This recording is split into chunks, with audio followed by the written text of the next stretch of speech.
លឿនស្រ័យចំពោះម៉ែបងប្អូននៅសូមមេត្តាសំណូមពរជួយសហការផងជាមួយនឹងក្រុមការងារកម្លាំងមើលស្គាល់ក៏ដូចជា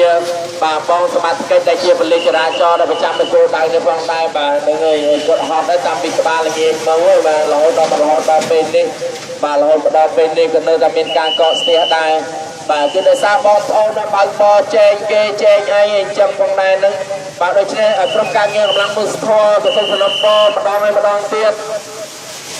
បាទដល់ពុកម៉ែបងប្អូនប្រជាពលរដ្ឋទាំងអស់ចូលរួមគ្រប់ច្បាប់ចរាចរណ៍ឲ្យបានគ្រប់គ្នាបាទគ្រប់ច្បាប់ចរាចរណ៍គឺដើម្បីខ្លួនយើងដើម្បីក្រុមគ្រួសារនិងសង្គមជាតិទាំងមូលបាទហើយភ្លេងក៏ស្រេចដល់ពុកម៉ែបងប្អូននេះបាទហើយមិនមានអីទេយើងក៏ចង់បានអីបងប្អូនដែរគ្រាន់តែឲ្យបងប្អូនគ្រប់ច្បាប់ចរាចរណ៍ស្ដាប់ប៉ូលីសសហការមួយក្រុមការងារកម្លាំងមនុស្សធម៌បាទមនុស្សធម៌ប៉ុណ្ណឹងទៅបានដែរបងប្អូនប៉ុណ្ណឹងទៅបានដែរបាទស្ទះតាមពីម៉ោង3ម៉ោង4បាទរហូតដល់ពេលនេះអត់ចង់ទលាយទេបាទអត់ចង់ទលាយដោយសារការបើកបរមកវិទ្យានការ7មករានឹងចែងយកផ្លូវបាទ